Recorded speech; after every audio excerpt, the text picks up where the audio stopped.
Welcome back to Fix Me Master. In today's quick tutorial, I'll show you how to lock your Windows PC instantly using a simple shortcut. Let's get started. Locking your PC with a shortcut.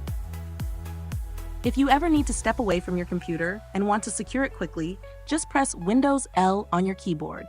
The moment you press this combination, your screen will lock immediately, preventing unauthorized access. To get back in, simply enter your password or PIN. Why use this shortcut? It's the fastest way to secure your computer.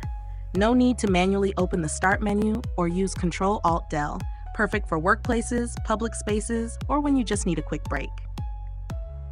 And that's it! Now you know how to lock your PC in a second.